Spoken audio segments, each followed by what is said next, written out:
हामी डिकम्पोजिसन रियाक्सनको कन्टिन्यूमा छौं र आज हामी हेर्दैछौं photolytic decomposition reaction. Photolytic decomposition reaction भनेको के हो त्यस विषयमा हामी आज एक्टिभिटी गर्नेछौं र हामी बुझ्नेछौं। र यो एक्टिभिटी के को विषयमा छ भन्दाखेरि चाहिँ यहाँ पढ्दाखेरि हामीलाई थाहा हुन्छ।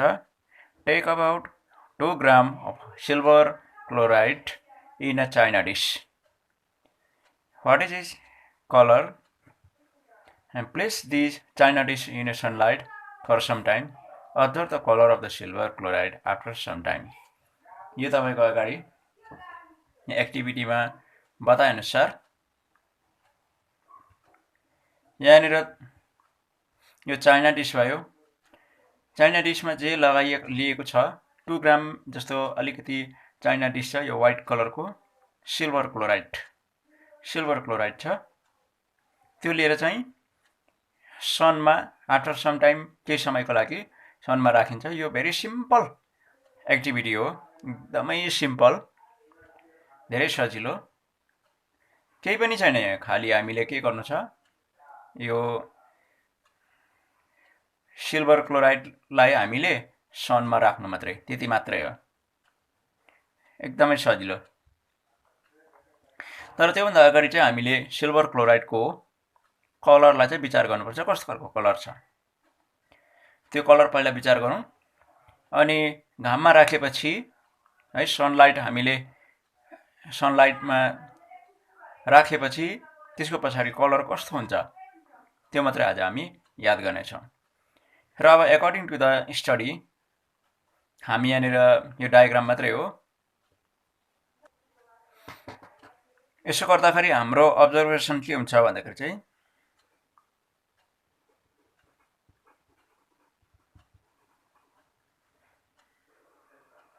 observation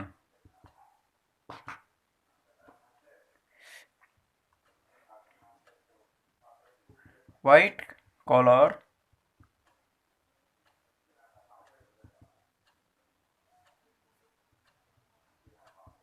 chloride, white color chloride turns gray.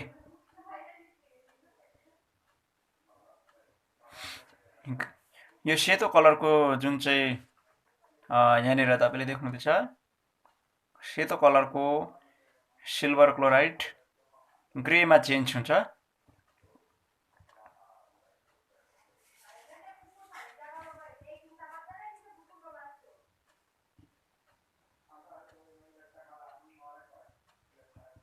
due to the decomposition of silver chloride. Due to the decomposition of the silver chloride to form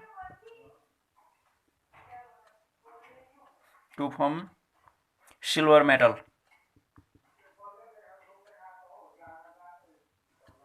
Silver metal and chlorine gas.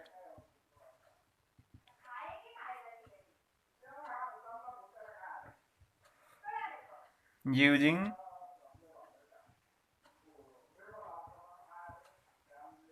sunlight. यहाँनिर कुरा स्पष्ट छ। यसको कलर चाहिँ सनलाइटमा राखेपछि colour change हुन्छ। Colour change हुनुको खास कारण के रहेछ भन्दाखेरि चाहिँ सिल्भर क्लोराइड चाहिँ डिकम्पोज भएछ, सिंगल सब्स्टेन्स दुईटा भएछ। यसको मतलब यो होइन कि यही चाइना डिशमा हामीले दुई किसिमको सब्स्टेन्स यहाँ देखिन्छ भन्ने कुरा होइन। यहाँनिर के हुँदैछ भनेदेखि चाहिँ chlorine gas, silver chloride to form silver metal and chlorine gas.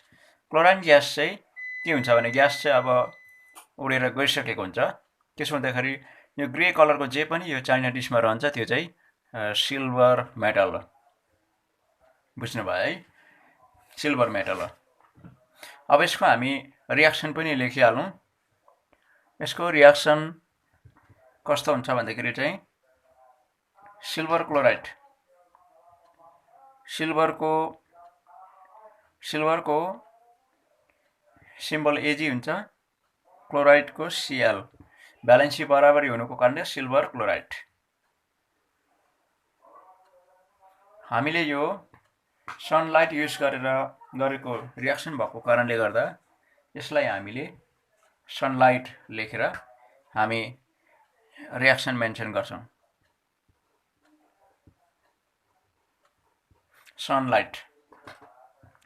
सनलाइटमा राखिसकेपछि अब यो AgCl के भयो त भन्दाखेरि चाहिँ सिल्भर, अर्को चाहिँ क्लोराइन ग्यासलाई हामीले यहाँनिर 2 लेख्छौं हो,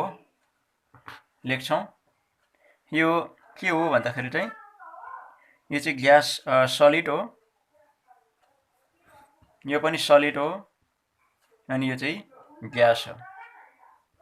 यो पनि हामीले लेख्ने गर्नुपर्छ। हामीले सलिड, लिक्विड, ग्यास। सलिड थियो, हिटिङ गरेपछि सनलाइटमा हिटिङ गरिसकेपछि सलिड र ग्यास भयो। ग्यास चाहिँ उडेर गइसक्यो चाइना डिसबाट। फेरि पनि म देखाउँदैछु। जुन चाहिँ यो आफ्टर रियाक्सन यो के भयो, क्लोराइन ग्यास उडेर जान्छ। यहाँनिर रहेको चाहिँ सिल्भर ग्यास हो, यो सिल्भर मेटल हो। र यस्तो प्रकारले यो एउटा डिकम्पोजिसन रियाक्सन हो। यहाँ पनि तपाईले देख्नुहुँदैछ, हामी पढ्दैछौँ। हाम्रो लेसनको लगातार के हो भन्दाखेरि चाहिँ केमिकल रियाक्सन अनि इक्वेसन। रियाक्सन चिन्नु पर्यो, इक्वेसन हामीले लेख्न सिक्नु पर्यो, एकदमै जरुरी छ। र अर्को कुरा हामी के देख्छौँ भन्दाखेरि चाहिँ ब्यालेन्स गर्नु त कहिले भुल्नु हुँदैन।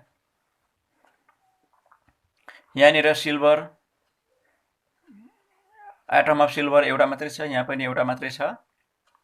यो ब्यालेन्स देखिन्छ, तर यहाँनिर क्लोराइन दुईटा देखिन्छ, यहाँ एउटा मात्रै छ। त्यहाँ यहाँ क्लोराइन 2 किन आयो, त्यो पनि एउटा प्रश्न तपाईको अगाडि आउन सक्छ। र क्लोराइन 2 आउनुको मेन मिनिङ फेरि पनि म तपाईलाई घरिघरि यो बताइरहने कारण चाहिँ के हो भन्दाखेरि चाहिँ जहिले पनि ग्यास, जुनै पनि ग्यास हुन्छ, ग्यास चाहिँ मोलिकुल्स फर्म हुन्छ, त्यसमा हामीले 2 लेख्न बिर्सिनु हुँदैन, किनभने मोलिकुल्स भइसकेपछि 2 या 3 हुन्छ। क्लोराइन चाहिँ जहिले पनि जब ग्यासमा आउँछ, ग्यास यतिलाई हामीले 2 लेख्छौँ। जस्तै अक्सिजन ग्यास वो 2 लेख्छौँ। ओके, अब यहाँनिर हामीले क्लोराइन मिलाउनको लागि, क्लोराइनको लागि लेफ्ट ह्यान्ड साइडमा थप्नुपर्छ। यहाँ 2 छ, 2 बनाउनको लागि हामी अगाडि 2 दिन्छौँ।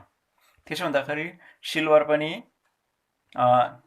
क्लोराइन पनि 2 भयो, एकदम 2 भयो, क्लोराइन ब्यालेन्स भयो। तर क्लोराइनलाई ब्यालेन्स गर्दा सिल्भरको नम्बर चाहिँ चेन्ज भएको छ, सिल्भर पनि 2टा भएको छ। त्यसो हुँदाखेरि सिल्भरलाई मिलाउनको लागि फेरि यसको अगाडि पनि हामीले 2 लाउन सक्छौँ। यसो गरेपछि ब्यालेन्स इक्वेसन भयो।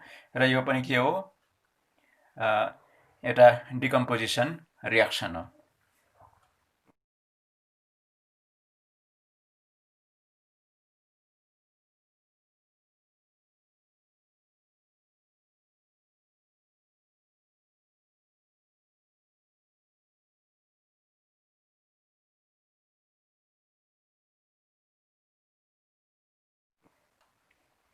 अर्को पनि एउटा लास्ट एउटा डिकम्पोजिसन रियाक्सन तपाईको अगाडि म राख्न चाहन्दैछु। त्यो चाहिँ के हो भन्दाखेरि चाहिँ सिल्भर ब्रोमाइड।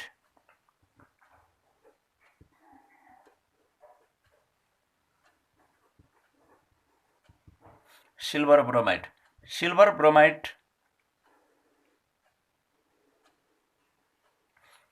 ब्रोमाइडले पनि सेम यही प्रकारको बिहेभ गर्छ।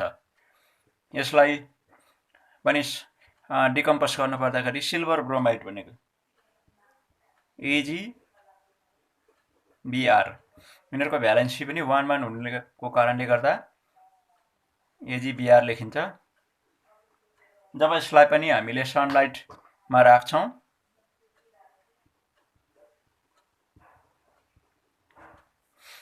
डिकम्पोज हुन्छ। डिकम्पोज हुँदाखेरि सिल्भर मेटल र अर्को ब्रोमाइन ग्यास फर्म हुन्छ। मैले भन्दै थिएँ ग्यासमा जहिले पनि 2 लेख्न पर्छ। र यसमा पनि हामी ब्यालेन्स गर्नुपर्दा सिल्भर बराबरी देखिन्छ, तर ब्रोमाइन ग्यास इक्वल छैन, बराबरी छैन। ब्रोमाइनलाई मिलाउनको लागि हामी 2 लगाउँछौँ। त्यसो गर्दाखेरि सिल्भरमा पनि चेन्ज आयो, सिल्भर मेटल 2 भयो। Number of atom in silver metal 2 छ, त्यसलाई मिलाउनको लागि हामी यसमा पनि 2 लगाउनु पछि यो पनि ब्यालेन्स भयो।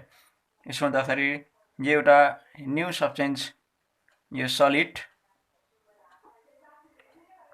यो ग्यास, यो पनि सलिड, सलिडलाई डिकम्पोज गरेर एउटा सलिड र ग्यास भयो। यो पनि डिकम्पोजिसन रियाक्सन। र हामीले धेरै किसिमको रियाक्सन हामीले देख्यौँ र यो डिकम्पोजिसन, धेरै किसिमको डिकम्पोजिसन तपाईँले देख्नुभयो। अब तपाईँले विशेष गरेर के देख्नु हुँदैछ भन्दाखेरि चाहिँ डिकम्पोजिसन रियाक्सनको लागि चाहिँ हामीलाई के चाहिएको थियो भन्दाखेरि चाहिँ जस्तै हिट चाहिएको थियो हैन।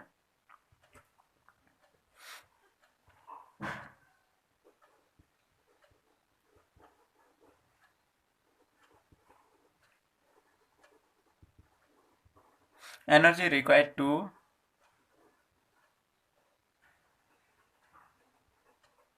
decompose the कुनै पनि कम्पाउन्ड्स या सब्स्टेन्स कम्पाउन्ड्सहरू चाहिँ के चाहियो भन्दाखेरि चाहिँ एउटा हिट पनि चाहिएको थियो। जस्तै हामीले एउटा क्याल्सियम कार्बोनेटलाई हामीले डिकम्पोज गरेका थियौँ। अर्को थियो हाम्रो इलेक्ट्रिसिटी, इलेक्ट्रिक करेन्ट,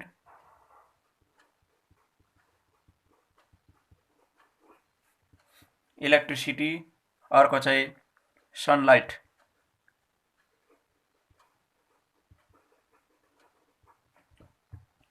यस्तो एनर्जी डिकम्पोजिसन रियाक्सनमा चाहिँ एनर्जी युज गरिन्छ। उनीहरूले एनर्जीलाई युज गर्छ, एनर्जीलाई सप्लाई गरेपछि चाहिँ डिकम्पोज हुन्छ। यो हिट युज गरेर डिकम्पोज हुनेलाई चाहिँ थर्मल डिकम्पोजिसन,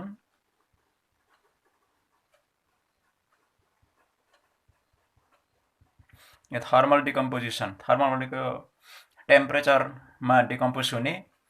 अनि अर्को चाहिँ इलेक्ट्रिसिटी युज गरेर डिकम्पोज हुने। जस्तै वाटरलाई डिकम्पोज गरेको थियो, वाटर डिकम्पोज हुनको लागि इलेक्ट्रिसिटी युज गरिएको थियो, ब्याट्रीबाट इलेक्ट्रिसिटी सप्लाई गरिएको थियो।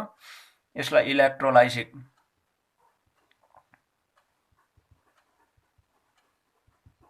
इलेक्ट्रोलाइसिस अथवा इलेक्ट्रोलाइटिक रियाक्सन, इलेक्ट्रोलाइसिस। र अर्को चाहिँ सनलाइट, यो चाहिँ फोटोलाइटिक भयो।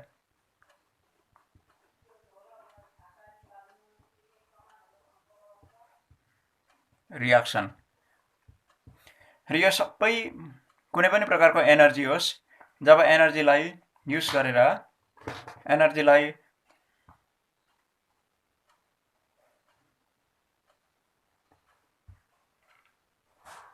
र इलेक्ट्रिसिटी युज गरेर रियाक्सन हुने, डिकम्पोज हुनाले इलेक्ट्रोलाइटिक रियाक्सन। र यो सबै गरेर एनर्जी युज गरेर हुने रियाक्सनलाई चाहिँ एन्डोथर्मिक रियाक्सन भनिन्छ। एन्डोथर्मिक रियाक्सन।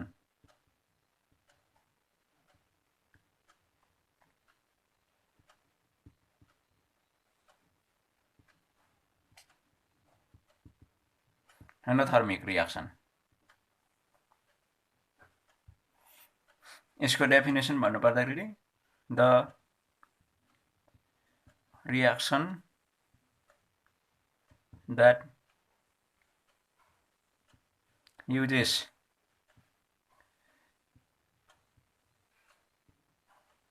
energy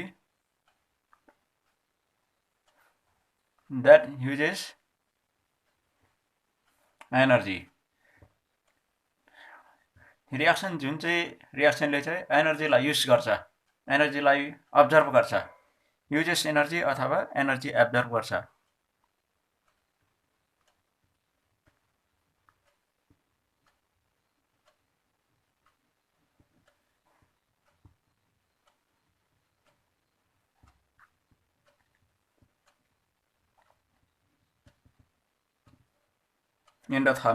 एन्डोथर्मिक reaction. र अब आउने दिनमा तपाईँले सिक्दै हुनुहुन्छ डिस्प्लेसमेन्ट रियाक्सन। तपाईँले प्रतीक्षा गर्नुहोला अर्को भिडियोमा। र आजको मेन हाम्रो रियाक्सनको डिस्कस यहीँ समाप्त भएको छ। मेन चाहिँ के हो भन्दाखेरि आजको डिकम्पोजिसन रियाक्सनमा दुईवटा कुराको हामीले इक्जाम्पल लिएका थियौँ। एउटा चाहिँ सिल्भर क्लोराइड अन्त अर्को सिल्भर ब्रोमाइड। Thank you.